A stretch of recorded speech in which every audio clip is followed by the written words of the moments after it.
Hello friends, അപ്പോൾ ഇന്ന് മൂവിക്ക് ലഞ്ചിൻ്റെ കൂടെ കൊടുത്തിട്ട് ഐറ്റംസ് എന്തൊക്കെയാണെന്ന് നോക്കാം. ഇന്ന് ചോറ് കൊടുത്തുവിടാമെന്ന് വിചാരിച്ചു. എന്നും ബ്രേക്ക്ഫാസ്റ്റിൽ കൊടുത്തുവിടുന്നത്. അപ്പോൾ ഇന്ന് രാവിലെ ഞാൻ എണീറ്റ് ചോറ് വെച്ചു, വെള്ളം തിളപ്പിച്ചു. പിന്നെ 2 കറിയൊക്കെ ഞാൻ കൊടുത്തുവിടാറുള്ളൂ. കാര്യം അധികം കറികൾ കഴിക്കാറില്ല. അതുകൊണ്ട് അവർക്ക് ഫേവറേറ്റ് ആയിട്ടുള്ള കുറച്ച് കറികൾ പ്രിപ്പയർ ചെയ്ത് കൊടുത്തുവിടാമെന്ന് വിചാരിച്ചു.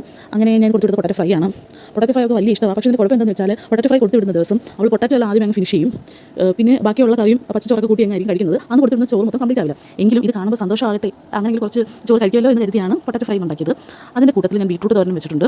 ബീട്രൂട്ട് തോരൻ തൊടില്ല, എന്നാലും ഒരു ഭംഗിക്ക് വേണ്ടി ഞാൻ അങ്ങ് വെച്ചതാണ്. അത് വെച്ചു. പിന്നെ ഈ ചോറിന് എന്തായാലും ഫുൾ കഴിക്കില്ല. പിന്നെ അങ്ങനെ എൻ്റെ സമാധാനത്തിന് വേണ്ടി ഞാൻ ഇത്രയൊക്കെ ആക്കി കൊടുത്തുവിടും. പിന്നെ ഒഴിക്കാനായിട്ട് ഞാൻ കുറച്ച് തൈര് ഒരു കുപ്പിയിലാക്കി കൊടുത്തു വിടുന്നുണ്ട്. തൈരും തോന്നുവാണെങ്കിൽ കഴിക്കും. മറ്റു പിള്ളേരെങ്കിലും എടുക്കുന്നെങ്കിൽ അവരെങ്കിലും എടുത്ത് കഴിച്ചിട്ട് ഇപ്പോൾ പയനെ. അപ്പോൾ ലഞ്ചിനുള്ള ഇത്രയേ ഉള്ളൂ. എന്നും 2 ഐറ്റം 3 ഐറ്റം ഒക്കെ മാക്സിമം കൊടുത്തു വിടാറുള്ളൂ. അങ്ങനെ ലഞ്ച് സെറ്റ് ചെയ്ത് കഴിഞ്ഞു. ഇനി ടിഫിനുള്ളതാണ്. സ്നാക്ക് ബോക്സിനായിട്ട് എൻ്റെ സ്ഥിരം ഐറ്റമാണ് ബ്രെഡ് ഓംലെറ്റ്. ബ്രെഡ് ഓംലെറ്റ് അവർക്ക് ഒത്തിരി ഇഷ്ടമാണ്. അതുകൊണ്ട് തന്നെ ഞാൻ ബ്രെഡ് ഓംലെറ്റ് ആണ് ഇന്ന് പ്രിപ്പയർ ചെയ്ത് കൊടുത്തു വിടുന്നത്. ഇന്നലെ ബ്രെഡ് ഓംലെറ്റ് ആയിരുന്നു. ഒരാഴ്ചത്തേക്ക് ഒരു കവർ ബ്രെഡ് മേടിച്ച് കഴിഞ്ഞാൽ പിന്നെ ആ ആഴ്ച മൊത്തം ബ്രെഡ് കൊണ്ടുള്ള ഐറ്റം ആയിരിക്കും. പക്ഷേ അയാൾക്ക് ഇഷ്ടമായതുകൊണ്ട് അയാൾ അത് കഴിക്കുകയും ചെയ്യും. അങ്ങനെ സ്നാക്ക് ബോക്സിനുള്ള